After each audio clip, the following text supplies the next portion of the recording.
Olá, hoje quinta-feira, 5 de maio, vamos aos destaques desta edição.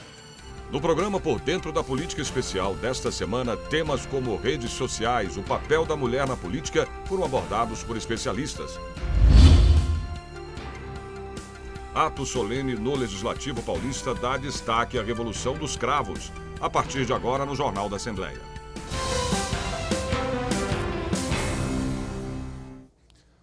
Bom, e a primeira vara da Fazenda Pública determina, por meio de uma liminar, a reintegração de posse do plenário Juscelino Kubitschek. Em entrevista exclusiva concedida agora pela manhã desta quinta-feira ao Jornal da Assembleia, o presidente do Legislativo Paulista, deputado Fernando Capês, do PSDB, comunicou à liderança do movimento estudantil do recebimento da liminar da Justiça, dando a reintegração de posse do plenário Juscelino Kubitschek, tomado pelos estudantes na tarde de terça-feira. Eu fiz questão de comunicar a eles, antes de dar a coletiva à imprensa, dizer que eu não concordo com os métodos, mas respeito o movimento e a reivindicação. Nós aqui convencionamos abrir um canal permanente de contato da instituição Presidência da Assembleia com o movimento e recomendei a eles que não deixassem ninguém se apropriar do movimento, que seja um movimento originário de estudantes, e não do partido A, B ou C. E com relação à CPI, a gente já vem trabalhando nesse sentido, vou continuar trabalhando. Fiz ver que a Assembleia não pode agir sob coação. A coação não é um instrumento democrático, mas eu acredito que a CPI vai acabar sendo instalada, mas não por essa maneira, por esse método, por esse meio. E, da parte deles, eles concordaram em manter esse contato permanente, conversando sempre olho no olho. Há sensibilidade de desocupação mesmo ainda antes da chegada do oficial de justiça? Eles disseram que tem satisfações a dar, contas a prestar e não pode simplesmente desocupar o prédio. Eu entendo isso, então cada um vai fazer o seu lado, né? A sua parte. Eu defendendo aqui o prédio, o parlamento, eles defendendo a reivindicação, o movimento. Mas terminado esse primeiro incidente, acho que nós podemos caminhar, não precisaria chegar ao ponto de uma invasão e por isso vamos manter um canal aberto de conversa com o movimento. Nós vamos agora fazer uma assembleia com os ocupantes, né, para a gente decidir qual vai ser a nossa postura e todo mundo acho que vai acompanhar, eu acho, o andar, né, da carruagem, mas é preciso a gente dialogar com os ocupantes para a gente definir isso aqui em conjunto.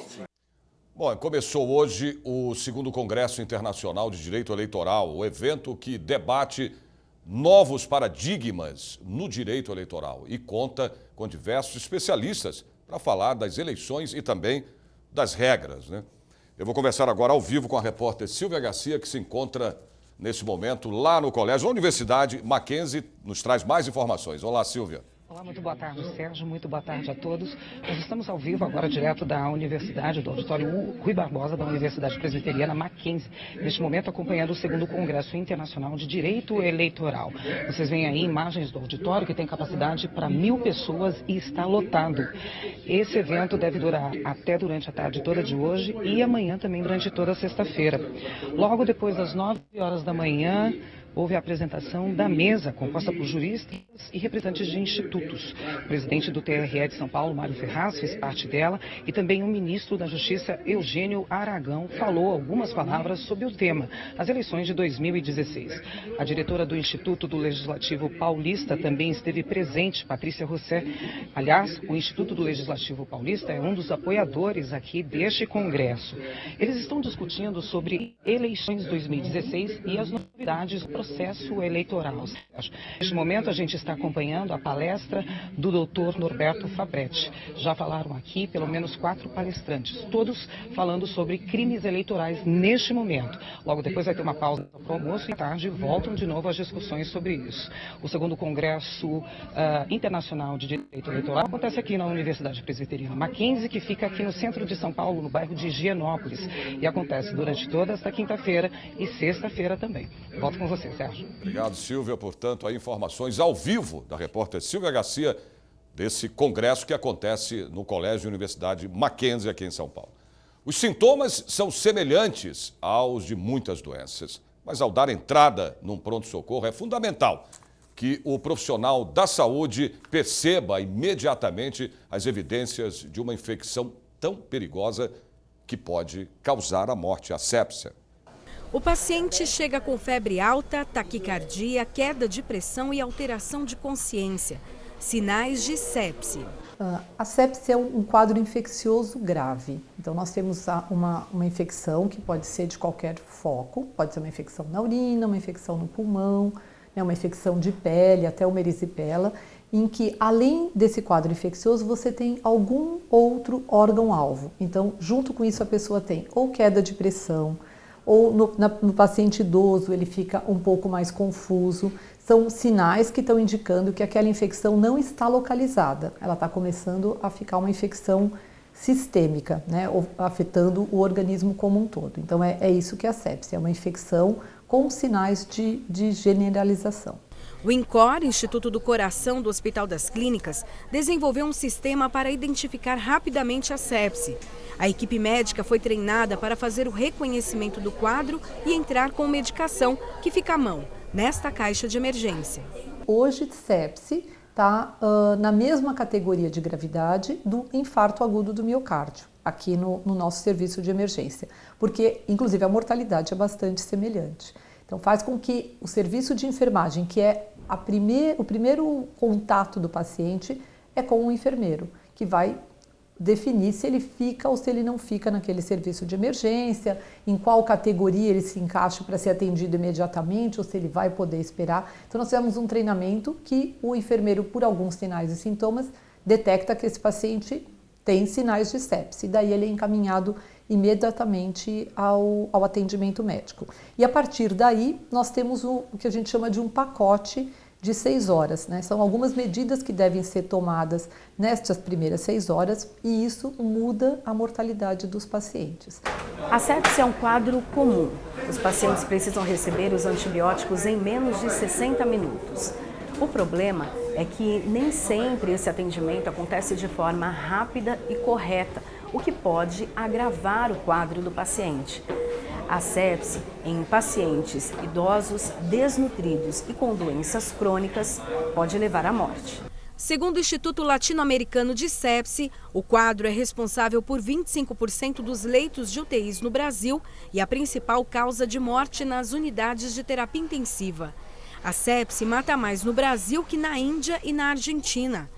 Para alertar os profissionais da saúde e a sociedade sobre os perigos desta infecção e a necessidade do atendimento especializado, o deputado Cezinha de Madureira, do Democratas, criou o projeto de lei 323 de 2016, que institui a Semana Estadual de Conscientização sobre a Sepse na segunda semana do mês de abril. Ter uma semana para a sepse seria importante, mas desde que toda uma infraestrutura seja montada para isso. Eu acho que o principal ponto é a educação, é a informação e a educação, né? Os médicos e os enfermeiros têm que aprender a reconhecer esses pacientes para que eles possam ser atendidos. Então, acho que essa é a questão principal. Não adianta só instituir a semana com cartazes, isto não vai ter nenhuma eficácia. O que a gente precisa é de educação e treinamento dos profissionais para reconhecer o quadro. Vamos agora saber da previsão do tempo para amanhã, sexta-feira. São Paulo, com sol entre nuvens, a máxima é de 27 graus. Campinas, tempo bom com sol, a máxima deve chegar aos 27 graus. São José dos Campos, na sexta-feira, tem tempo de sol entre nuvens, a máxima é de 26 graus. Sorocaba, tempo com sol entre nuvens, a temperatura alcança os 27 graus. Ribeirão Preto, sexta-feira com tempo bom, faz sol também. Os termômetros deverão marcar até 29 graus. No programa Por Dentro da Política Especial desta semana, temas como redes sociais e o papel da mulher na política foram abordados por especialistas. A gente fala sobre esse e outros assuntos já já.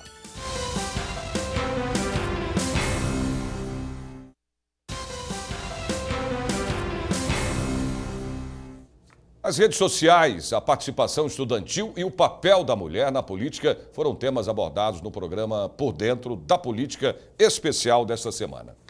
O repórter Jorge Machado conversou com as duas entrevistadas após a gravação. A convidada do programa Por Dentro da Política Especial foi a filósofa e psicóloga Viviane Mosé, que também é palestrante e colunista da Rádio CBN.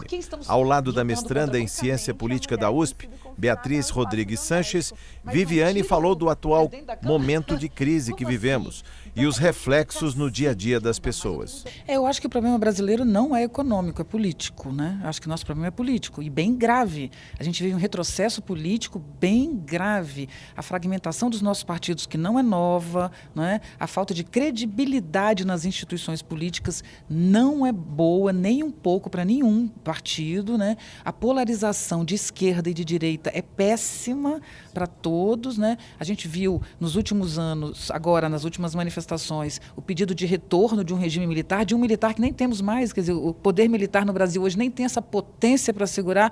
Então a gente vive sim um retrocesso político grave, uma instabilidade política grave, já não é nova, e essa instabilidade acelera o nosso problema econômico, né? E se a gente não resolve essa angústia política, se a gente realmente não define melhor as nossas direções, e isso não significa nomes, né, de pessoas, significa propostas para um país, ou a gente vai nessa direção, ou a nossa situação econômica vai piorar muito mais, né? A voz da academia, a participação estudantil, as novas formas de fazer política com o uso das redes sociais e o papel da mulher na política foram temas abordados no programa.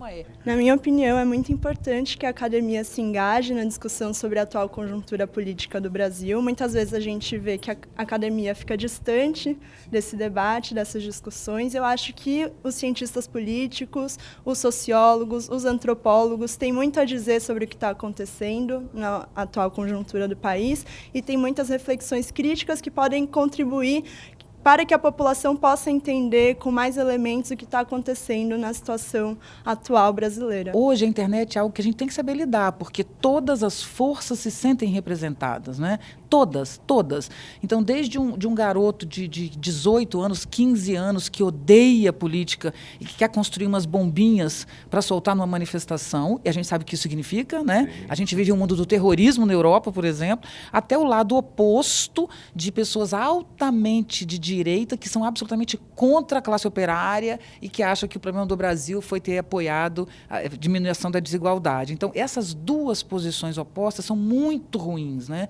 E isso é essa polaridade, mas na internet tudo se manifesta. E a gente tem que ter clareza que os votos dos nossos representantes, eles são de toda a população e não apenas do enredo que a gente está contando oficialmente hoje. Mais previsão do tempo para amanhã, sexta-feira, em outras cidades do interior e também do litoral do estado.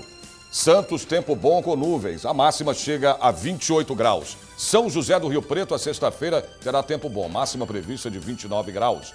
Mogi das Cruzes, dia com tempo encoberto. A temperatura deve chegar aos 28 graus. Piracicaba, sexta-feira, com sol entre nuvens. Os termômetros devem bater também os 28 graus. Ato solene dá destaque à Revolução dos Cravos em Portugal. Você vai ver em instantes.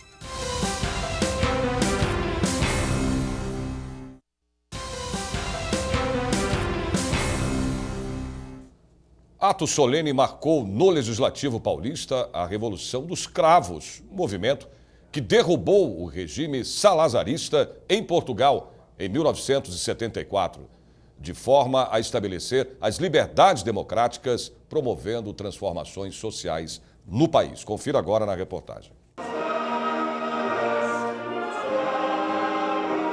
A música Grandola Vila Morena, de Zeca Afonso, foi um chamado aos militares portugueses para a Revolução dos Cravos, que aconteceu em 25 de abril de 1974, com o objetivo de derrubar o regime fascista e a ditadura da época.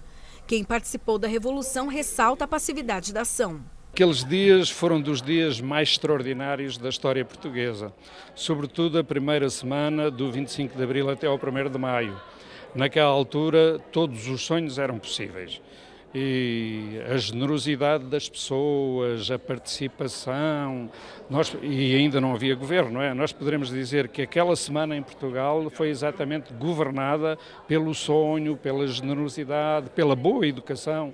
Nas ruas, nós todos, e no trânsito dos carros, todas as pessoas davam a vez umas às outras, todas se cumprimentavam.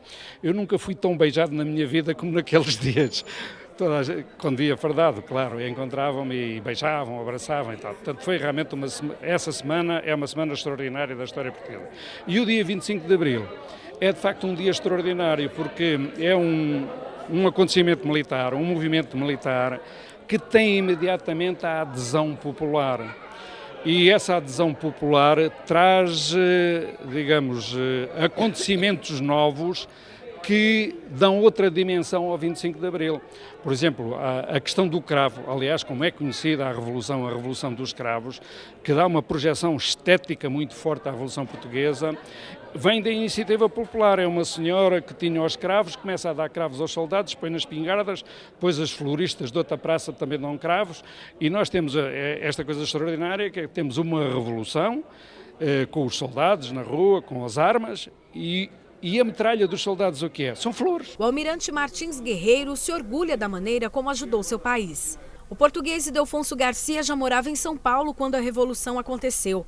Ele conta que os portugueses que viviam no Brasil se organizaram como uma frente de combate à ditadura em Portugal. Eles produziam um jornal distribuído em todos os países que apoiavam a Revolução dos Cravos. O nosso jornal ele tinha uma característica muito interessante.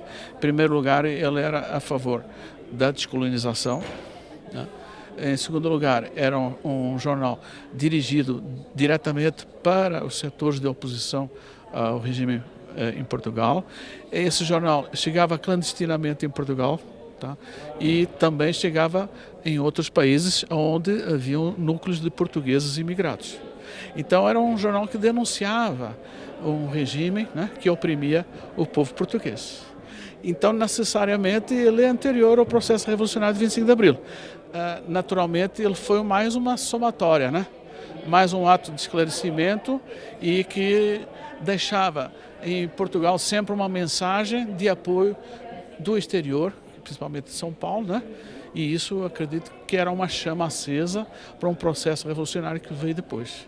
Em comemoração aos 42 anos da Revolução dos Cravos, a Assembleia Legislativa de São Paulo promoveu ato solene aqui no auditório Franco Montoro, a pedido do deputado Zico Prado, do PT. Os jovens na Europa, nas várias manifestações que tiveram, cantaram a música Grândola Vila Morena, que é uma música que é um hino à liberdade.